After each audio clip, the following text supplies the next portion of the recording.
상당히 이제 우리가 그 보통 지금 제가 이제 문제에서 우리가 일과목 그 어떻게 보면 전기 이론이에요. 전기 이론이다 보니까 상당히 계산 문제가 좀 많아요. 계산 문제가 많다 보니까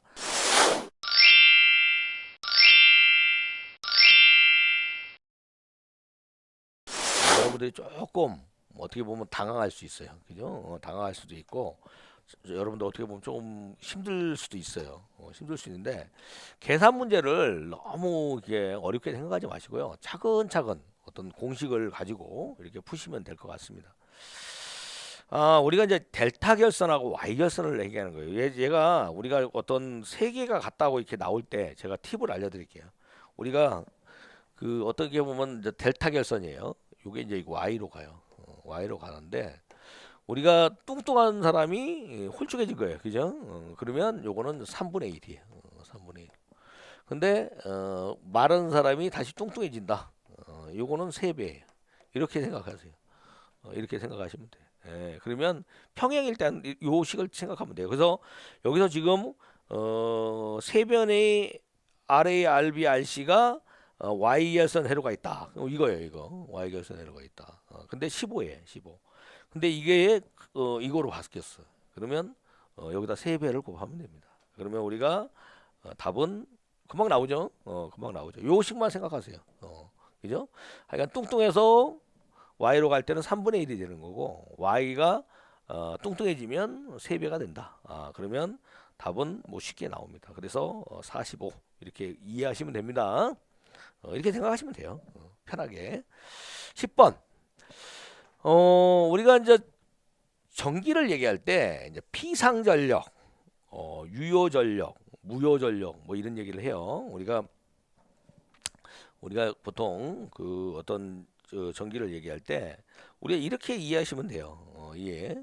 우리가 유효한 거를 보통 우리가 그 전기에서 어떤 우리가 얘기를 할 때 P라고 얘기를 하죠. P라고 하고 이게 유효예요. 유효전력을 P라고 하고 이쪽을 보통 이제 우리가 이쪽은 유효, 이쪽은 PR, 무효라고 합니다. 무효. 그러면 요게 이제 우리가 말하자면 PA예요. 이거를 P상이라 그래요. P상. 뭔 말인지 아시겠죠? P상. 이렇게 한다고요. 그러니까 실제 유효한 전력의 비를 뭐라고 한다? 피상 전력에 대한 우리가 유효한 전력의 비, 피상 전력에 대한 그러니까 요거죠. 피상 전력에 대한 유효 전력의 비. 이걸 뭐라고 하나 이거지. 이걸 뭐라고 그래? 요 각도거든요. 이거 각도. 이거 각도지. 이거 역률이라고 합니다. 역률. 그러니까 피상 전력에 따른 유효분이에요. 역률이. 요게 뭐냐? 역률이다. 이렇게 보면 돼요. 그리고 우리가 반대로 말한 요렇게 되는 거죠. 그러면 PA분의 PR이에요. 이게 되는 거죠. 그죠? 무효분. 이거는 무효분이에요. 무효분이 되는 거예요. 뭔 말인지 아시죠? 그래서 우리가 이게 이제 역률이 되는 거예요. 우리가 이제 그 어떤 역률이라는 게 왜 중요하냐면 이게 코사인 시타잖아요. 우리 아까 말한 대로 코사인 시타잖아요.